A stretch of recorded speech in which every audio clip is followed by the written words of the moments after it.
वो इस दुनिया के पालनहार हैं, वही संसार की शुरुआत और वही इसका अंत है, जो इस धरती पर एक नहीं बल्कि कई रूप में मौजूद हैं, जिनके कई नाम हैं। कुछ लोगों के लिए वो भोला भंडारी हैं, तो कुछ लोगों के लिए कालों के काल महाकाल हैं।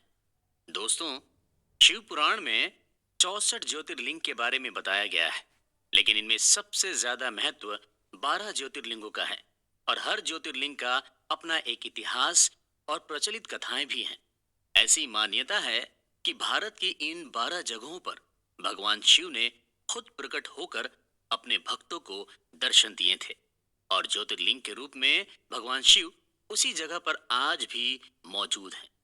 स्कंद पुराण में कहा गया है कि शिवलिंग का मीनिंग होता है इन्फिनिटी, जिसकी ना कोई शुरुआत है और ना कोई अंत है। वो निराकार यानी शेपलेस है। महादेव इस संसार की शुरुआत से पहले भी थे और इस संसार के अंत तक वो रहेंगे।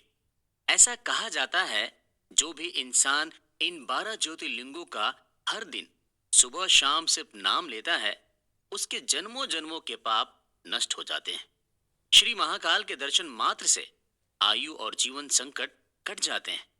श्री सोमनाथ ज्योतिर्लिंग के दर्शन से समस्त पापों का नाश हो जाता है।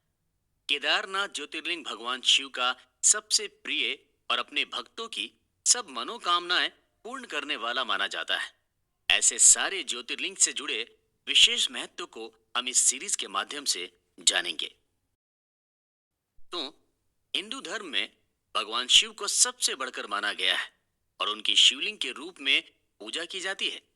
इस संसार में केवल शिव ही ऐसे भगवान हैं जिनकी लिंग और मूर्ति दोनों रूप में पूजा होती है। बाकी सभी देवताओं को सिर्फ मूर्ति के रूप में पूजा जाता है। भारत में मौजूद 12 ज्योतिर्लिंग भगवान शिव की एनर्जी के सोर्स हैं। ऐसा माना जाता है कि ज्योतिर्लिंगों में इस पूरे यूनिवर्स की एनर्जी भरी होती है। इस एनर्जी को इन ज्योतिर्लिंगों के दर्शन करने आने वाले भक्त खुद महसूस करते हैं। ऐसा भी माना जाता है कि जहां जहां भी देश भर में 12 ज्योतिर्लिंग है, उस जगह पर रेडियो एक्टिव एलिमेंट्स है, और इसी वजह से शिवलिंग पर जल चढ़ाया जाता है। ये बात साइंटिस्ट भी मान चुके हैं। जिन जगहों पर ज्योतिर्लिंग है, वहां पर एक अलग तरह की एनर्जी होती है, लेकिन ये एनर्जी किस तरह की है, इस पर अभी भी रिसर्च चल रही है। यूपी में बाबा विश्वनाथ की नगरी काशी यानी बनारस में ग्राउंड वाटर के करीब 11 से 12 सैंपल लिए गए थे। इन सैंपल की जांच में वहां पर रेडियो एक्टिव एलिमेंट्स होने की बात कही गई थी। तो इस तरह से देखा जाए तो ना सिर्फ रिलीजियस तौर पर बल्कि साइंटिफिक तौर पर 12 ज्योतिर्लिंगों का महत्व है। भारत में जहां जहां भी भगवान शिव के ज्योतिर्लिंग हैं, अगर उन जगहों पर मैप मिलाया जाए तो एक शंख का शेप बनता है।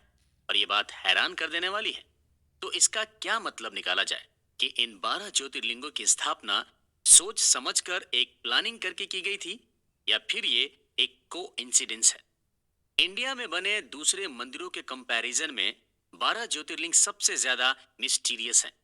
हर ज्योतिर्लिंग के बनने की एक अलग कहानी है, जो हिंदू धर्म की आस्था से जुड़ी है। साथ ही हर ज्योतिर्लिंग की कोई ना कोई मान्यता भी है। हमारी इस सीरीज में हम भगवान शिव के 12 ज्योतिर्लिंगों के बारे में विस्तार से जानेंगे।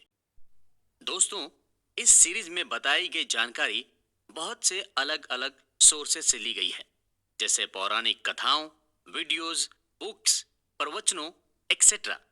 अगर इसमें कुछ कमी रह जाती है तो आप हमें कमेंट करके बता सकते हैं। हम इसे सुधारने का पूरा प्रयास करेंगे। तो चलिए जुड़ जाइए हमारे साथ देवों के देव महादेव के 12 ज्योतिर्लिंगों की अद्भुत और अलौकिक जर्नी में।